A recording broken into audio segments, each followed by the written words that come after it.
social media. So if you have any questions, you can just pop them into Facebook. So first of all, James, if you could just give us a kind of a general overview of your background and what was your motivation for founding the Worker Info Exchange? Well, thanks again for inviting me. It's been a long story. I left a career at SAP Enterprise Software Company in 2015. I wanted to found an NGO to look at something completely different. And one evening, so I thought working for, archetypal gig worker, I thought I'll work for Uber on the weekends and it'll keep the wolf from the door as I work on my social enterprise startup. And one evening I was assaulted and I thought, well, this is bad, but it's good because at least as a platform worker, there'll be a digital, track of everything and everything will be okay.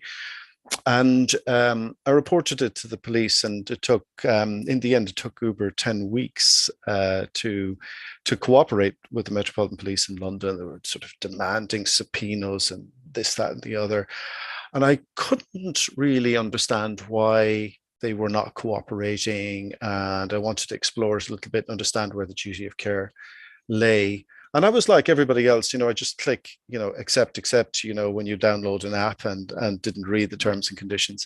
And I went back, read the terms and conditions and began to understand the problem, which is the problem still with the gig economy, is that the way this contract was presented, it was presented that I'm an independent contractor. I'm running my own transport business. I'm contracting with these passengers who I don't know, and that Uber is acting as a booking agent in the cloud only, no responsibility. So it was clear to understand what the problem was, in that they didn't really want to express a duty of care to me, and they also didn't really want to trigger a public liability with the passenger, and so that's why there was no response. And it was a real rude awakening, because coming from a software background, I believed technology was the solution, could be a great force for good. It could deliver transparency, but it doesn't necessarily. If people don't want it to, it won't. Just because we can doesn't mean it will. So we started a case against Uber in 2015 at the Employment Tribunal, and that went eventually all the way to the Supreme Court in 2021, and we won. We didn't win. I think that's a bad word. We were workers all along, but we asserted that we were workers all along, with the right to minimum wage, holiday pay, protection from discrimination, and the Supreme Court agreed with us. But to get to your question about why I've also found a Worker Info Exchange, when I was in tribunal, I was confronted with a load of data that I didn't have access to. And I had to answer all sorts of questions about my work patterns and why I accepted work and refused work, and so on.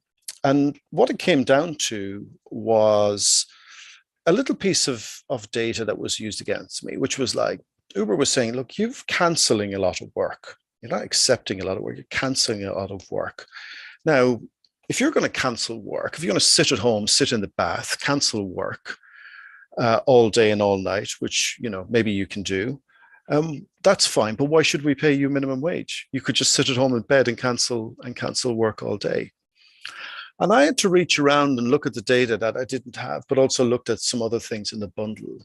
But I looked at the data they presented, and for a week, there was one reference week in 2015 when I worked 91 hours.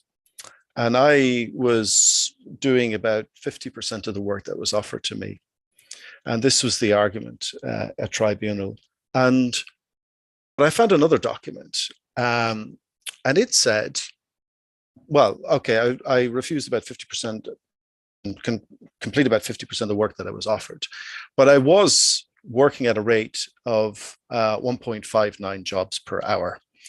And then I found another document where Uber was telling drivers as they onboarded that there was an expectation that you were going to work, say, 40 to 60 hours a week, and that you'd earn £500, but that you should expect to do 1.4 to 1.6 jobs per hour.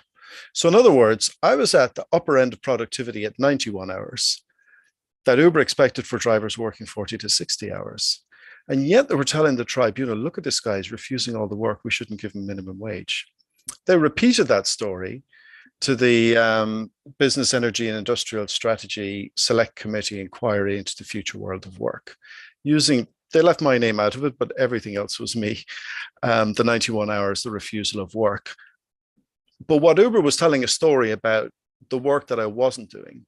They never told the story about the work that I did do, the level of productivity I was giving them. I was at this higher end of productivity at 91 hours that I expected at 40 to 60. I was lucky that I was able to tell that story to the judge. I was able to refute that, but it was luck. And that's when I realized I have to find a way for me and for others to be able to gain control over our work data on these platforms. The second reason I think is that the story of the Supreme Court is, the statute book is going to triumph over the contract. So in other words, you can create this fictitious contract that says, I'm this, I'm that, and the other, and the customer's this, that, and the other, and we're something else. But the courts are always going to have the right to say, if you've created a fictitious situation in the contract to avoid allowing people statutory protections, it won't stand. That was basically what the Supreme Court was all about. And so if that's the case, if companies like Uber, Deliveroo, Free Now, all the cabs, Just Eat, if they cannot control you with a fictitious contract, then they're going to have to control you algorithmically. And so what you have then is a kind of concealed employment situation where you are being managed by algorithm, but it's hidden from you. And so that was another reason why we had to form Workinfo Exchange to get access and to get understanding of this problem of concealed employment. And by the way, in France, for example, it is actually a criminal offense. And the title of that criminal offense is one of concealed employment. If you're concealing what's truly an employment relationship, that's considered a criminal offense in France. This is why we formed Workinfo Exchange. Sorry for the long answer. No, that's fine. Don't apologize. That's really interesting. Do you think that any EU legislation helped in your case? So say, for example, the EU law on data protection, GDPR? Well, it has. It didn't help in our tribunal case immediately, but it has helped in a load of follow-up cases and in additional litigation that we brought against Uber under the GDPR in Amsterdam. I think that our case succeeded because we started early, and these platforms were making mistakes in terms of what they were saying, and we were capturing all that. But since that time, these platforms are very careful about what they say to workers and what they say in public. And so now we do have to rely on algorithmic transparency, not just to assert worker rights, also in many cases to protect drivers, to protect their licenses, because private hire drivers throughout the UK are publicly licensed. And if there's a problem with Uber, you get reported to the licensing authority, and then you have to answer questions in order to maintain your license. Also, in that time, these companies have accelerated new technologies like the introduction of facial recognition systems that are just tremendously faulty. And the only way that we can sort of expose how bad these technologies are by exercising digital rights, data protection rights under GDPR.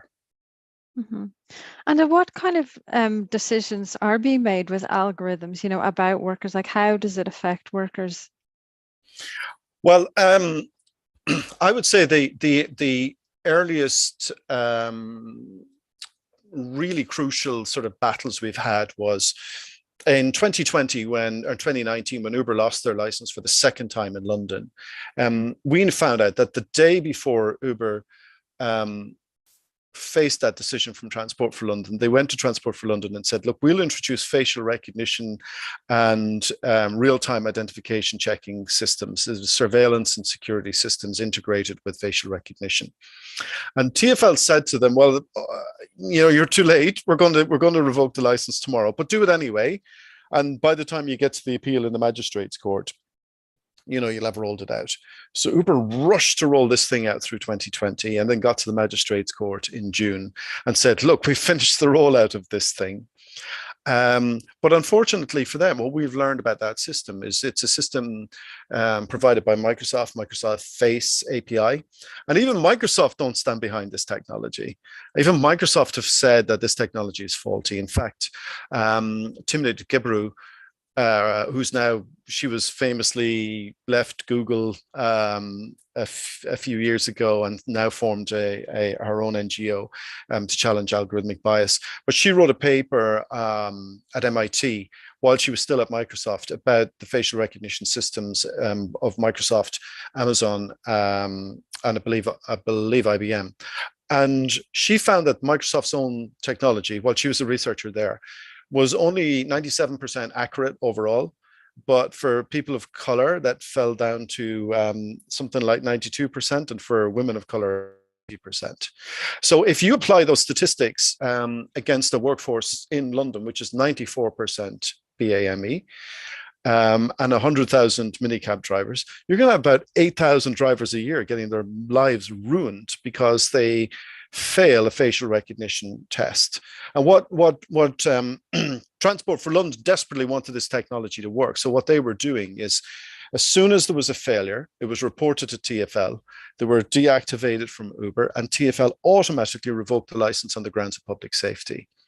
And we just, it was tragic, but we were shooting fish in a barrel, because we would get the data from Uber. We would go to the magistrate's court and we'd say, look, Your Honor, the data does not show what they say it shows. Or, look, Your Honor, they wouldn't give us the data. And in all cases, we get the licenses reinstated, and Transport for London have stopped this practice since. But we have one case that continues now. It's in partnership with Equalities and Human Rights Commission of a driver in an Uber Eats courier. It was effectively harassed because he was constantly selected for facial recognition and constantly failed. And then they dismissed him, and then they put him back on again. But it's clearly a technology that isn't working. It's an automated decision that doesn't work properly, has tragic consequences, and we can exercise our rights to correct some failing tech. But moving on from there, we started looking at other suspensions, deactivations for so-called fraudulent activity. And from there, we took a number of cases through to the courts in Amsterdam, Article 22 cases. The first 6, Uber didn't even show up to answer. They allowed them to go to default judgment and then claim that they hadn't been served, which was obviously nonsense. I think they didn't really want to have a legal analysis, a legal ruling on this. And then we brought another bank of cases. They went to the district court in Amsterdam. They were appealed. We had a ruling last month on those cases. Now, those were cases of guys who had been Portuguese case and UK cases of drivers who had been terminated for so-called fraudulent activity. But Uber would never tell them what the fraudulent activity was, wouldn't give them any information, on the grounds that we can't tell you too much about it, but you're off. Now, Uber's explanation to court was, well, for security reasons, we can't disclose this because it would undermine security in our own platform. And anyway, it's a trade secret. So this is like me saying to you, Jen, you're fired. And you saying, well, why? And I said, I can't tell you, it's a trade secret. I mean, do you know how absurd that sounds? But that's effectively what's going on here. And so what the court said about that was, no, under Article 22, which is this protection from automated decision making, trade secrets and security of the platform, it's a disproportionate response under the circumstances, like I've just demonstrated with you. Going to fire somebody, you're going to have to kind of roughly tell them what the allegations are and give them a chance to answer them. And also in terms of, what the law hung around was this idea of solely. Is it a solely automated decision, or is there human intervention? And then the question is, if there is human intervention, is it really meaningful, or is it nonsense? And so in these cases, these dismissals were reviewed at a service center in Krakow in Poland. And what the judge said was that those reviews were nothing more than symbolic, that there was nothing added. All they were doing was reviewing system logs, but they were really bringing no insight or judgment to that. They certainly weren't talking to the workers. And therefore, that wasn't going to stand as human intervention that was acceptable under the law. So that's really good, because I think for the first time, even in Europe, under Article 22, we have an understanding of what is required under the law for employers and for other people to do if they're going to claim that the decision wasn't solely automated and they haven't just rubber stamped it. We have some good guidance on this. And I think also what is a little bit poignant, touching, whatever you want to say, aside from the Article 22, we were making access demands and requests as well. And Ola Cabs in particular made an argument that what we were doing was an abuse of those rights. And that for trade unions in particular, they were sort of suggesting that ADCUs is sort of a Trojan horse, that these fights were Trojan horse fights, where it was really the union fighting them, and that the workers were really just getting the data for the union to aggregate, for collective purposes. And that's a bad thing, that this is an abuse of rights. And what the judge said, which was poignant, touching, a reminder of what we're losing, I suppose, she pointed to Article 8 of the European Charter, which deals with data protection rights. It's the source, if you like, of this legislation, and said, well, actually, the whole point here is to strengthen an individual's control over their data. Imagine having more control over your digital life, having more control over your work in a digital workplace. That's what this is really about. It's not just about accessing data and looking at bits and bytes. It's about having control over your digital life. It's that fundamental. And the judge said that that's the purpose. And of course, what we were doing was not only not an abuse, it was the whole point of that right. But of course, as we move away now from Europe through Brexit, we're losing touch with that touchstone of the Article 8 of the Charter, and how important that was, and how important privacy, data protection rights are as a human right. They're not. It's not just a technical thing. It's a fundamental human right, and to lose that connection in Brexit is a shame. Yeah, because obviously, the real world decisions, they affect real people's lives all the time. And, obviously EU law is good in terms of getting fairness and transparency and protecting workers' rights. Absolutely. We'll just see if there's any questions coming in from social media. Hello, yes, we've got a question from Daniela Syme. She says, congratulations on winning this campaign for justice. And she says, can you say a bit on the extent to which precarious work conditions impact the well-being of workers? Yeah. Well, they certainly do impact the well-being of workers. There's a great study from the European Trade Union Institute earlier this year about the psychosocial effects of precarious work. I would say from my own perspective, it's very lonely work, which is quite ironic, because you're so connected on an app that it's very isolated work. And that's the point, because you got one platform to many people, but let's keep people isolated. And that's, of course, a challenge in trade union organizing. There's a constant pressure to work and keep working. It almost feels like you feel guilty if you're not working, because you can just switch on that app and go work. And if you're not earning much, there's this pressure to keep working longer and longer hours. I remember Uber stopped doing this for safety reasons, but I remember one time working all night shift, starting south of London, Gatwick, and I ended up in Stansted, and I ended up somewhere in North London at about 8 or 9 o'clock in the morning. I was about to log off and jump on the M25 and go home. Then I got this message saying, "Oh, don't log off now. There's the demand is high. Keep working, earn more money." And that's the kind of, you kind of have this nudge factor always going on to keep working. Depression, I think, is a real issue. And then I think there's also health effects of, a lot of people with diabetes and other problems like that from so much work and sedentary work and working too many hours. It's the length of hours that are real killer for people, that you have to work more and more hours. It's almost like being a boiling frog, because what happens is drivers, workers in this field, they have a target number in their head, like I need to earn £500.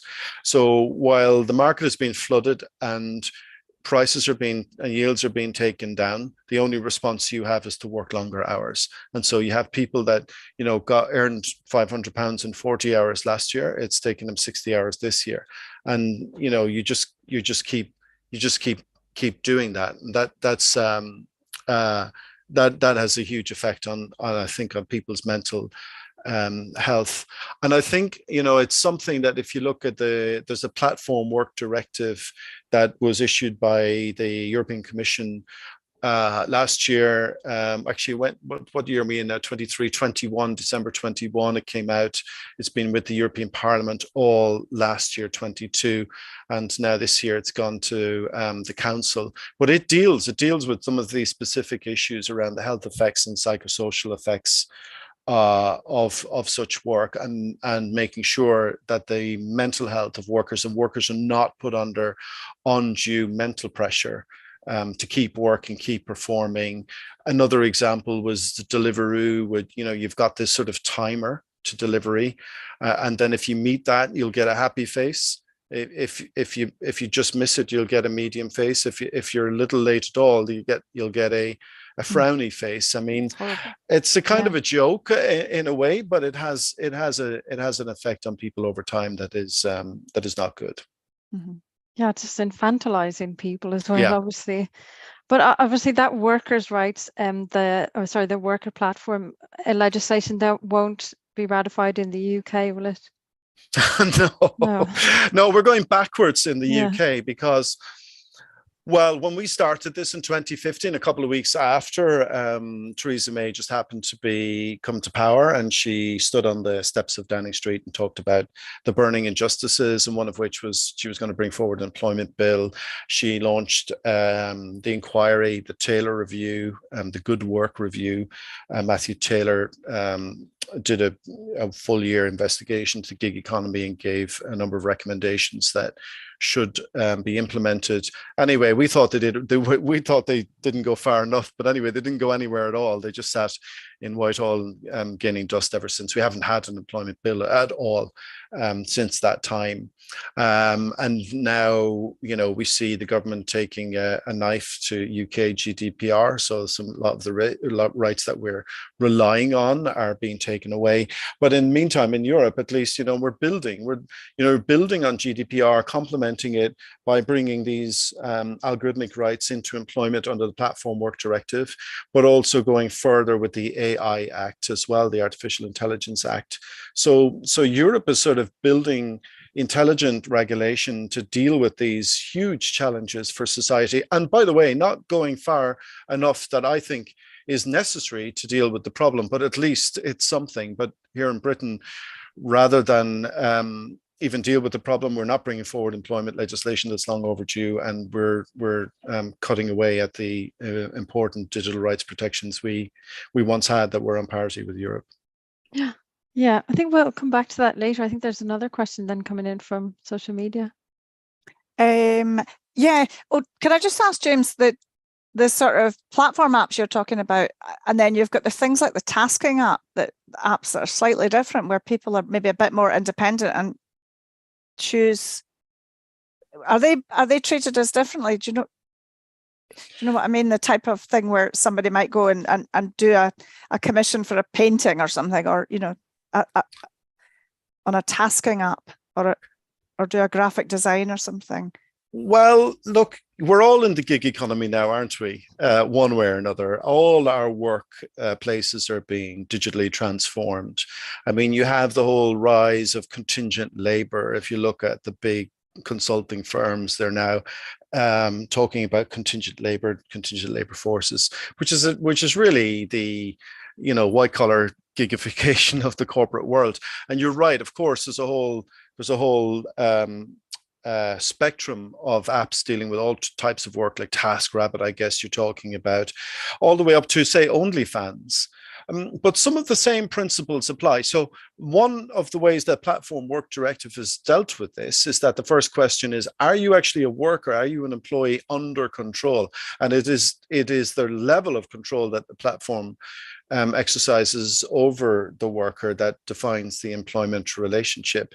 But even where there is no employment relationship and you're simply an independent contractor working for a platform, under the Platform Work Directive, there are still a suite of rights that affect you.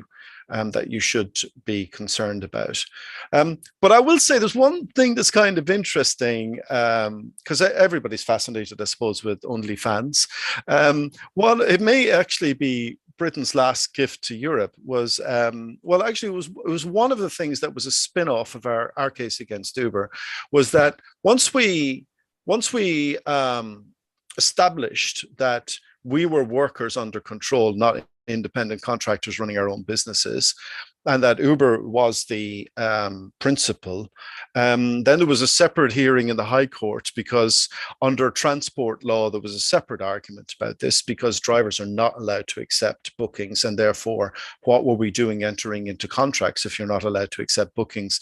Anyway, Uber went for a declaration, lost. And the High Court said, now you're definitely the principal under transport regulation, under unemployment law. And what that did was triggered VAT.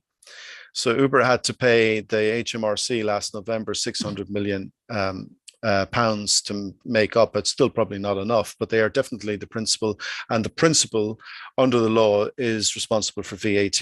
There was a very similar case that went to the European Court of Justice just last month, and OnlyFans lost, because the argument was the content creators on OnlyFans, are they independent contractors doing their own little tasks and providing their content on the platform? Or are they under the control of the platform? The platform's the principal, the platform's the principal publisher.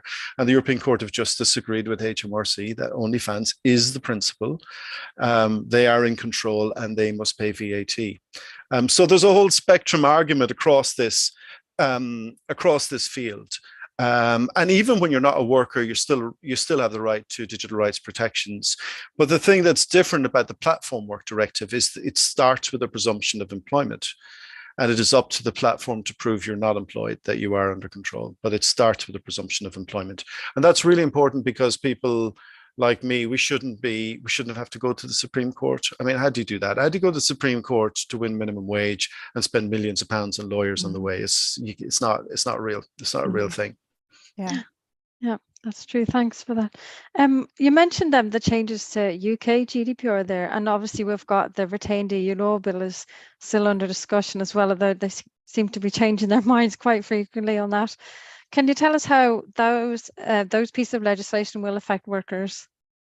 So it'll affect everybody. It is the Data Protection and Digital Information Bill. It had its second reading last month in Parliament. It's in committee right now until the 13th of June. So now's the time to be calling your MP about this. There are a bunch of changes to GDPR that are being proposed. The ones that are most important for workers are, firstly, the scrapping of the so-called data protection risk assessment. So the so-called DPIAs. And part of doing this DPIA is a requirement to consult with workers, consult with people who are affected by the processing, the high-risk processing that might be taking place. So that's scrapped. So companies like Uber could change the algorithm and not actually have to do a risk assessment or consult workers about it. Well, that's not right. In fact, if you look across at Europe, under the Platform Work Directive, that's an area that's been beefed up. It's an area of the GDPR that's been beefed up in employment law, that there is a requirement to consult workers every time you change anything materially in the algorithm that has a material effect on the work. So that's one area. Another area is around the weakening of the protections against automated decision making. So under the GDPR, there's an overall prohibition against automated decision making that has a negative legal effect. And then you have to opt into it through consent or necessary to perform the contract, or national security, something like that. But in general, there's a principle of prohibition. And yes, we opt into it by entering into a contract with Uber, with Deliveroo, so on. But it isn't carte blanche. So I didn't give you permission to fire me automatically or by automated means. So I still have some comeback here. But so the data protection digital information bill looks to weaken those, to water it down to one of from prohibition to information, and the information sounds like it is after the fact. So, well, if you ask us, we'll tell you maybe what type of automated decision making you've been subjected to, and I think that's too weak. We've already shown how weak such law is, or how weakly enforced it is in general terms, not just in Britain but in Europe as well. So that's an unacceptable weakening of the law from our perspective, from the harms that we have seen. And then the other areas around data access, and again, like the access to data and the protection against automated decision making go hand in hand, but because often you have to get the data to understand the decision, or you get the decision and then you seek the data. So reducing access to data is also fatal. So one of the things that they're proposing is that an increasing of the threshold that the data controller, the employer, can refuse you. So at the moment it says manifestly excessive. If you make a manifestly excessive request, you can be refused. Now it's vexatious. And also there's a suggestion that they could start charging people. Well, gig workers can't afford to pay Uber for their data. And what's manifestly excessive? It is whatever they say it is. And we know from our experience in litigating against these companies, that was the first argument that they raised when we went to court in Amsterdam. And the answer to that is Article 8. No, you've got the right to strengthen your control over your digital rights by accessing your data, to strengthen your control over your digital life.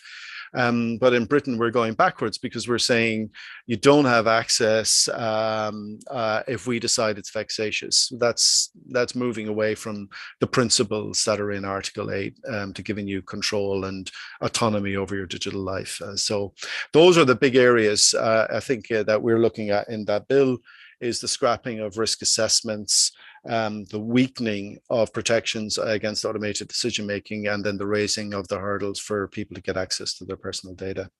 Mm-hmm.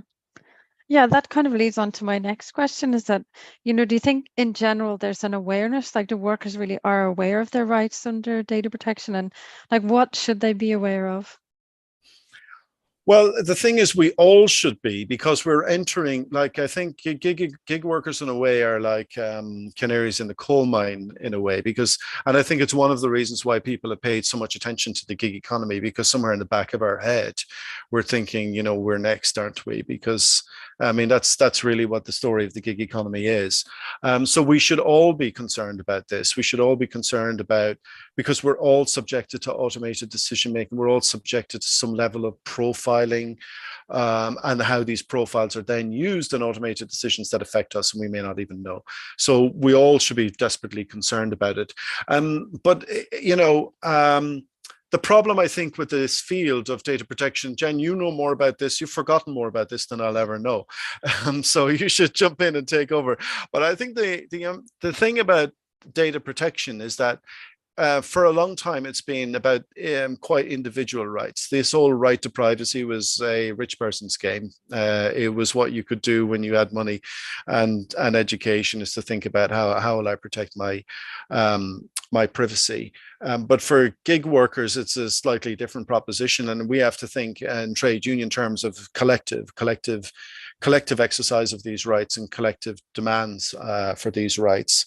And the truth is that most people don't know about these rights, and gig workers do not know about them hardly at all. But it's important, I think, that these rights are also referenced within employment law, and they're exercised within employment law, because it is difficult, even when we have these rights, to exercise them and to access justice in Britain or elsewhere. But I would say every time you use the service, every time you talk to a minicab driver, every time you talk to a food delivery courier, tell them they should join a union. That's what they should do, because it is unions that are very good at helping educate workers about their rights and how to exercise them collectively. Is a very difficult thing to do individually. The right answer is to join a union and work with other workers to see how you can mobilize for these rights. Great. I think that's very good advice. I think we'll start wrapping it up unless there's any more questions from social media. No, I was just going to mention, do you want to mention the name of the union, James?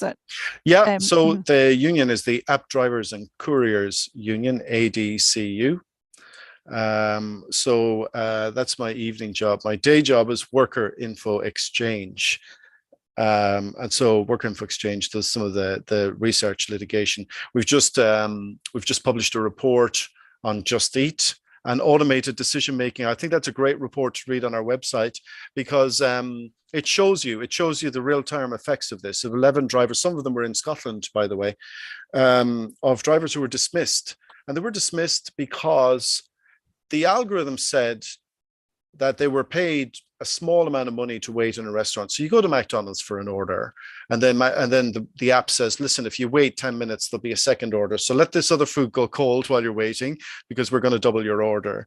And then you'll get a small hold payment to wait, 20, 30 pence, a pound, maybe, depending on how long you're waiting. This is quite common, particularly with McDonald's.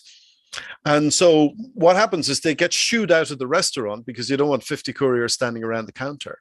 They go out into the car park and wait until the food is ready, but there's no notification in the app that the food is ready. And what happened to these workers is that they were in the car park, and somehow the algorithm triggered that they had left, but they hadn't left. They were within the vicinity. They were in the environments of the restaurant.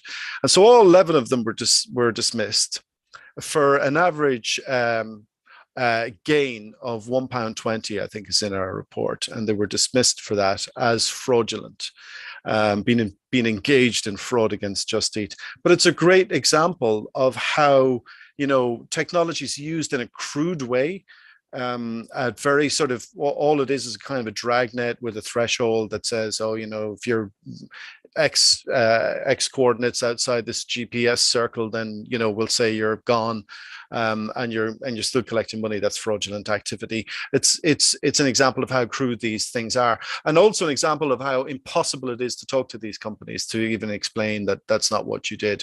But the data, when we get access to the data doesn't lie; it tells the truth. But that's a great example of why we cannot allow technologies like this to have this kind of deterministic control. Somebody recently reminded me of the Post Office Horizon scandal, and that's in a way analogous to what we're talking about here. This sort of slavish reliance on technology and belief in technology. And I worked in the software industry for long enough to know you can't do that. You just cannot hand over that kind of control to technology. We have to keep people in control of it. Yeah, you're absolutely right. It's been absolutely fascinating talking to you. Thanks very much. We'll have to keep an eye on all the legislation going through various parliaments. And good luck with all your legal cases and your research. Thank you, Jen. Thank you for having me. I hope I haven't bored everybody to death over the last half an hour. Thank you.